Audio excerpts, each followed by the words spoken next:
Dragon Ball Sparking Zero's DLC2 trailer, or teaser trailer, officially came out yesterday, which showed off Mini Goku, Glorio, and Mini Vegeta. But did you know that the DLC3 for Dragon Ball Sparking Zero is actually delayed, which will of course contain Super Saiyan 4 Goku from Daima, let's be honest, the adult version. For this video, I'm going to be talking about the latest DLC trailer, some updates, the release date, as well as the delay and when we're likely to get Super Saiyan 4 Goku adult, as well as giving my thoughts about the whole direction that Dragon Ball Sparking Zero is going with these DLCs.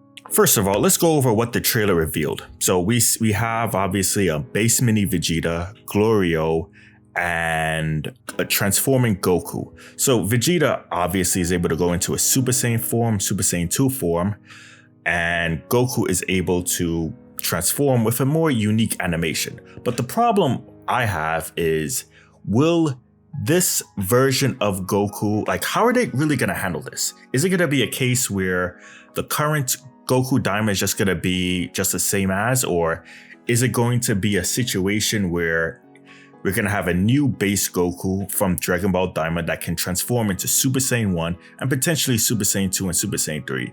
Personally, I wouldn't be surprised if they treat this as like a separate character where they give us a new Dragon Ball Daima Goku with a new moveset, and then he transforms into Super Saiyan 1 and then Super Saiyan 2 and Super Saiyan 3, just like how he did in Dragon Ball Daima.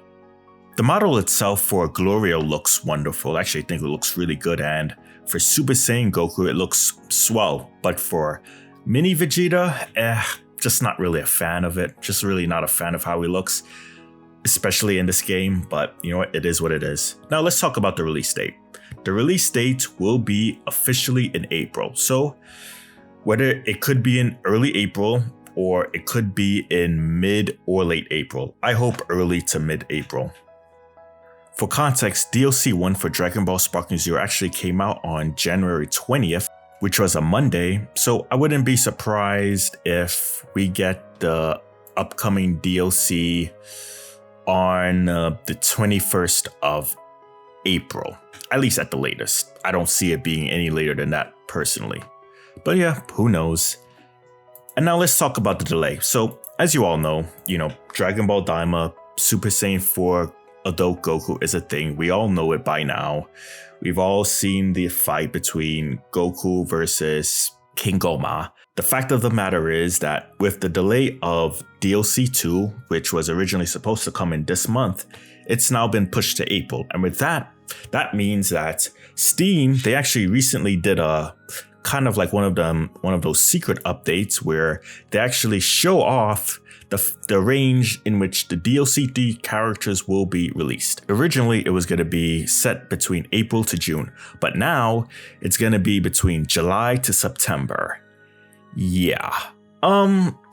Okay, so the first DLC actually came out in late January, and now DLC 3 is set to come out between July to September, which September at the latest date is a very long while.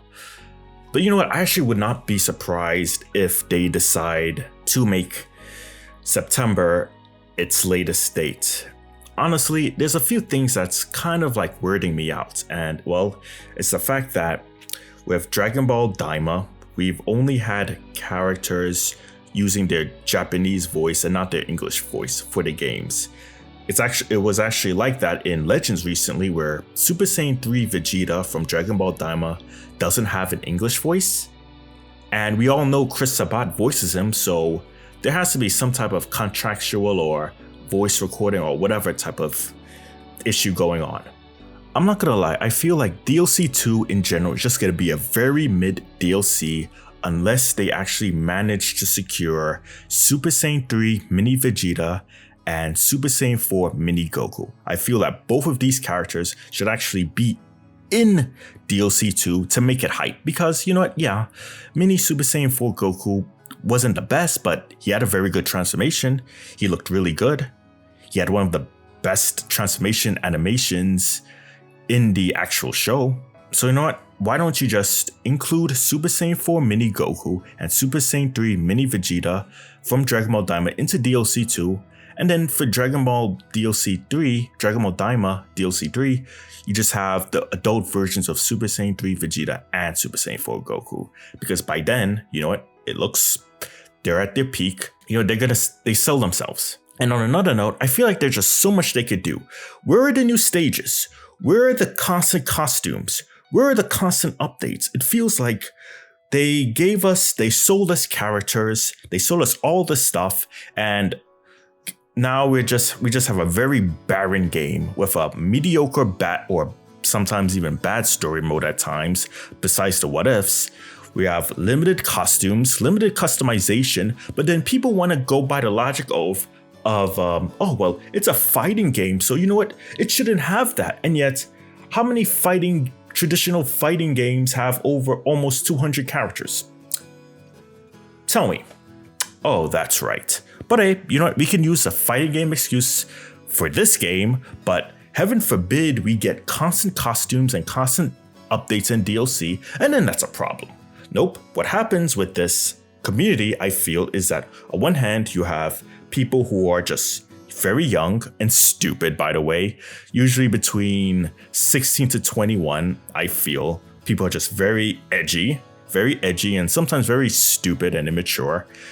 I can't even associate myself with the Dragon Ball community at times because I just see so much stupid garbage on my timeline.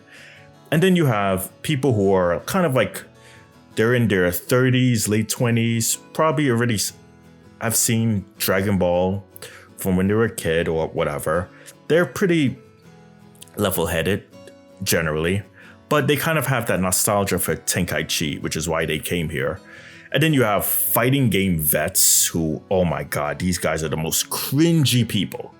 These people are like, but you know what? We don't want new content. We don't care about good AI. It doesn't matter. It's a fighting game. You know what we want to do? We want to play against opponents 24/7. We don't care about the story mode. We don't care about any of that. And they somehow find a way to get into this community and then just screw it up. And now everyone here, it's like everyone just wants different things. I'm part of the side where I want content. I want a good story mode for all Dragon Ball games. And of course, I want a good fighting system, but it's also a Dragon Ball game, so it should have Dragon Ball related content. It should have story DLC. And then people are against that. They look at people who want it as crazy. Personally, I prefer to have just a limited amount of conversation with people who comment under my videos rather than the toxicity of Twitter, Dragon Ball fans, and just the low IQ amount of morons that are in this community. Overall, I would say that I want Dragon Ball Sparking Zero to have a decent DLC for DLC2 and DLC3, but I also want them to add in new costumes. I want them to add in Super 17. I want new customization. I want actual story DLC. And we might not have that. We probably may never will. And that frustrates me.